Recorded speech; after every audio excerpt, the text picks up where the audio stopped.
नमस्कार दोस्तों, digital take Bharti में आपका बहुत बहुत स्वागत है। दोस्तों, अगर आप सभी का बैंक अकाउंट किसी न किसी प्राइवेट सेक्टर के बैंक अकाउंट में है तो ये वीडियो आपके लिए ही है।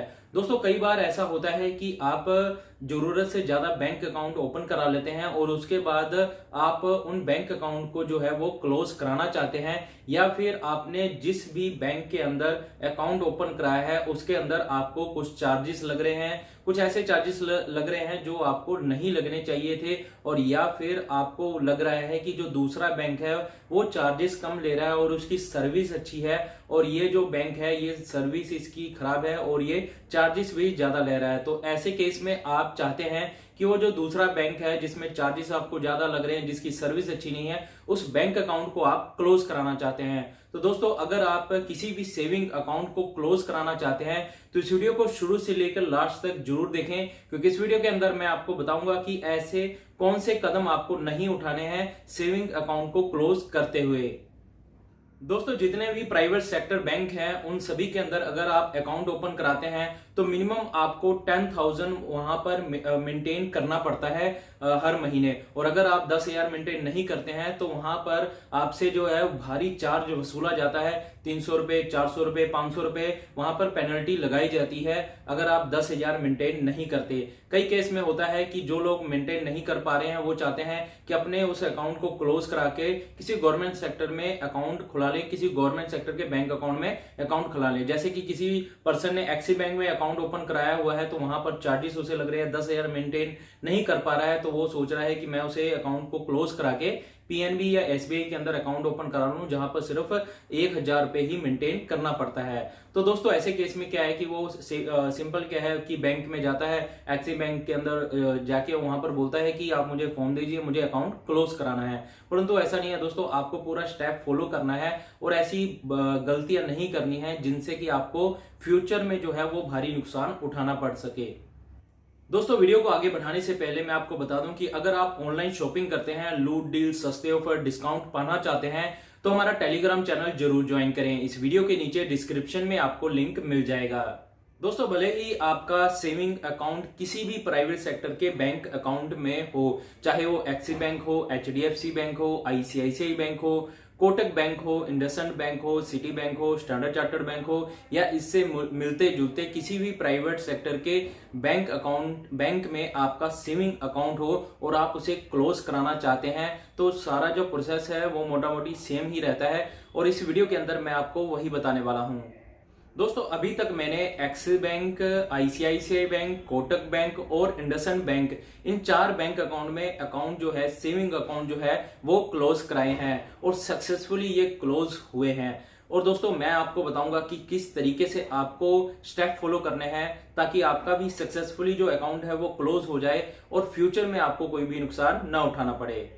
दोस्तों, कोई भी बैंक मैनेजर ये नहीं चाहेगा कि उसकी ब्रांच में जिन लोगों ने बैंक अकाउंट ओपन कराए हैं वो अपने अपने अकाउंट क्लोज करा दें। दोस्तों, यही एक कारण है कि जब आप बैंक पे जाते हैं और एप्लीकेशन या फॉर्म वहां पर सबमिट करते हैं अकाउंट क्लोज का और आपका अकाउंट क्लोज नहीं होता। तो दोस्तों, आपको क्या करना है? दोस्तों, यहाँ पर सबसे ज्यादा बड़ी गलती हम लोग ये करते हैं कि जब भी हमको अकाउंट क्लोज कराना होता है तो हम उसका पूरा पैसा जो है वो विड्रॉ कर लेते हैं। यानी कि अगर मान लीजिए कि 10,000 मेंटेन करने वाला अकाउंट है तो 10,000 पूरा विड्रॉ कर लिया। उसके बाद बैंक में आप विजिट करते हैं, वहां पर आप फॉर्म भर के देते हैं, एप्लीकेशन देते हैं अकाउंट क्लोज करने का।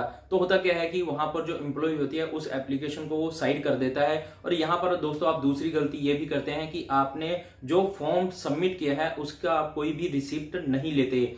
2 गलती यहाँ पर हुई, एक तो आपने पूरा पैसा विड्रॉ कर लिया, दूसरा आपने रिसिप्ट भी नहीं ली। तो दोस्तों, ऐसे केस में आपको पता भी नहीं चलता क्योंकि आपने पूरा का पूरा पैसा विड्रॉ कर लिया, आपको कोई मैसेज आएगा नहीं कि आपका जो बैंक बैलेंस है वो अभी जो आपने बैंक अकाउंट ओपन कराया हुआ था वो माइनस में जा रहा है, क्योंकि अकाउंट तो अभी तक क्लोज हुआ ही नहीं। और उसके बाद ना तो आपने बैंक में विजिट किया, ना आपने कस्टमर केयर पर कॉल करके पता किया कि मेरा जो बैंक अकाउंट था वो अभी तक क्लोज हुआ है या नहीं हुआ है। दोस्तों जब तक आपको मेल और एसएमएस नहीं आ जाता कि आपका बैंक अकाउंट सक्सेसफुली क्लोज कर दिया गया है, तब तक आपको कस्टमर केयर पर कॉल करना है, बैंक मैनेजर के पास जाके बात करना है, और या फिर आप एक हफ्ते में एक बार तो जरूर विजिट कर लें अपने उस बैंक पर जहां पर आपने बैंक अकाउंट क्लोज करवाया था। दोस्तों मैं आपको यहां पर यह राय दूंगा कि अगर आपका 10,000 मेंटेन करने वाला अकाउंट था तो वहां पर आप 10,000 से कुछ रुपए और छोड़ दें, 10,500 या 800 रुपए उसके अंदर छोड़ दें। उसके बाद ब्रांच में विजिट करें और वहां पर अकाउंट क्लोज करने के लिए फॉर्म भर के दें, और साथ ही साथ एक रिसिप्ट ले लें।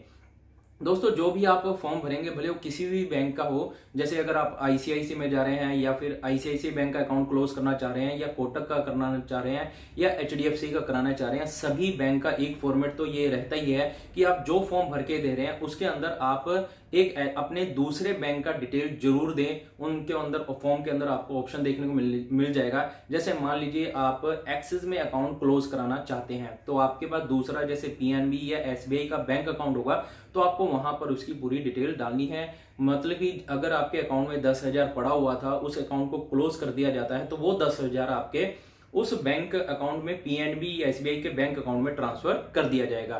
तो जैसे ही वो पैसा आपके पीएनबी या एसबीआई में आएगा तो आपको कंफर्म हो जाएंगे कि आपका अकाउंट जो है वो क्लोज कर दिया गया है। सबसे पहला बात कि आपको 10,000 मेंटेन करके रखना है। अगर 10,000 मेंटेन करने वाला है तो आपको 10,000 रख के छोड़ना है। 5,000 मेंटेन करने वाला अकाउंट है तो 5,000 उसके अंदर छोड़ना है। और अगर कई केस में होता है कि आपका जीरो बैलेंस मेंटेन वाला अकाउंट है, यानी कि जैसे कोटक 811 वाला अकाउंट है और आपको उसको क्लोज कराना है, तो उस केस में भी आप उसके अंदर 1,000 रुपए रख के छोड़ दें या 500 रुपए रख के छोड़ दें। एक केस तो ये आपको अपने अकाउंट में बैलेंस रखना है, दूसरा केस आपको रिसिप्ट लेनी है, और तीसरा केस आपको एक हफ्ते के अंदर या तो कस्टमर केयर पर कॉल करना है और या फिर आपको ब्रांच पर विजिट करना है कि मेरा जो अकाउंट है वो क्लोज हुआ है या नहीं हुआ है। दोस्तों एक और गलती ये होती है हम लोगों से कि हम लोग क्या करते हैं, हमारा जो होम ब्रांच है वो दूर है और हम लोग क्या है नियरेस्ट ब्रांच में जो है वो विजिट करते हैं अकाउंट क्लोज कराने के लिए। तो यहाँ पर क्या होता है दोस्तों कि जो नियरेस्ट ब्रांच है वो होम ब्रांच से जो है वो यहाँ पर अप्रूवल लेता है कि ये पर्सन अकाउंट क्लोज कराना चाहते हैं। वो अप्रूवल आने में उन्हें बहुत टाइम लग जाता है। दोस्तों कोटक बैंक में मैंने ये फेस किया कि यहाँ पर मुझे 2 महीने लग गए अकाउंट क्लोज कराने में, क्योंकि उन्हें उस ब्रांच से अप्रूवल नहीं आ रहा था। तो यहाँ पर आप क्या करें कि या तो आप होम ब्रांच विजिट करें, आपका जिस बैंक में अकाउंट है, जिस ब्रांच में अकाउंट है, आप उस ब्रांच पर विजिट करें, और या फिर आप नियरेस्ट ब्रांच में उस अकाउंट को ट्रांसफर करा लें। मान लीजिए अगर आपका पंजाब में अकाउंट है और आप जो है वो गुजरात में क्लोज कराना चाह रहे हैं, तो पहले आप पंजाब वाले अकाउंट को गुजरात ट्रांसफर करा लें। और या फिर एरिया के हिसाब से भी है, अगर सूरत में ही है और 10 किलोमीटर दूर आपका होम ब्रांच है और आपके घर के बाजू में 1 किलोमीटर के बाजू में भी कोई ब्रांच है, तो आप 10 किलोमीटर दूर वाला जो ब्रांच में आपका अकाउंट है उसे ट्रांसफर करके आप नियरेस्ट ब्रांच में ट्रांसफर करा लें। इससे क्या होगा कि आपका जो काम है, जो आप अकाउंट क्लोज कराना चाह रहे हैं, वो जल्दी हो जाएगा। दोस्तों यहाँ पर मैं आपको ऐसे केस के बारे में बताऊंगा जिस केस से आपको सीखना चाहिए। यहाँ पर ये मेरे सगे भाई के बारे में मैं आपको बता रहा हूँ। उसका एक केस है जिसके अंदर उसने अपना एक्सिस बैंक का जो है वो अकाउंट क्लोज नहीं कराया था। इस चक्कर में उसे 15,000 रुपए का नुकसान उठाना पड़ा है। जी हाँ दोस्तों, हुआ क्या था कि उसने जब एक नई कंपनी ज्वाइन की तो उस कंपनी ने उसे एक्सिस बैंक के अंदर एक सैलरी अकाउंट ओपन करवा के दिया, और उसके बाद 1 साल उस कंपनी के अंदर उस भाई ने काम किया और उस कंपनी को उसके बाद छोड़ के दूसरी कंपनी उसने ज्वाइन कर ली। यहाँ पर दोस्तों हर बैंक का एक रूल है, मैं आपको बता देता हूं कि जिस भी बैंक में आपकी सैलरी अकाउंट है, उस सैलरी अकाउंट के अंदर अगर 3 महीने तक लगातार 3 महीने तक अगर सैलरी नहीं आती है, तो बैंक क्या करता है, उस सैलरी अकाउंट को सेविंग अकाउंट में ट्रांसफर कर देता है। जी हाँ दोस्तों, इस बात का आप जरूर ध्यान रखें कि अगर आप कंपनी छोड़ रहे हैं, दूसरी कंपनी में जा रहे हैं और आपका एक सैलरी अकाउंट है, तो आप उसे जरूर क्लोज कराएं। आप बैंक में जाएं, उनको बोलिए मैंने कंपनी छोड़ दी है, आप मेरी ये सैलरी अकाउंट जो है उसे क्लोज कर दें। नहीं तो यहाँ पर क्या हुआ कि सैलरी अकाउंट को उन्होंने जो है वो सेविंग अकाउंट में कन्वर्ट कर दिया, और इसका जो है वो कोई नोटिफिकेशन और मेल नहीं आता है, ये ऑटोमेटिक कन्वर्ट कर दिया जाता है। भाई का अकाउंट 3 महीने बाद सैलरी अकाउंट से सेविंग अकाउंट में जो है वो कन्वर्ट कर दिया गया। अब हुआ क्या, यहाँ पे उसे पता नहीं था। अब यहाँ पर उसने दूसरी कंपनी जब ज्वाइन की, उसकी सैलरी आईसीआईसीआई बैंक में आ रही थी। अब यहाँ पर जब वो पुराना जो एक्सिस बैंक था उसके अंदर कोई भी पैसा नहीं मेंटेन करने के चक्कर में, क्योंकि वो सेविंग अकाउंट में ट्रांसफर हो गया जिसके अंदर 10K जो 10,000 था वो मेंटेन करना था, जिसमें वो मेंटेन नहीं कर रहा था, तो यहाँ पर जो है वो जुर्माना लगता गया, पेनल्टी लगता गया, और वो जो 10,000 मेंटेन नहीं करने के चक्कर में वो -15,000 अकाउंट जो है वो चला गया। अब दोस्तों एक साल बाद क्या हुआ कि उसे फ्लिपकार्ट एक्सिस का जो क्रेडिट कार्ड है वो लेने की जरूरत पड़ी, और इसके बारे में उसने जो अप्लाई किया तो डिक्लाइन हो गया।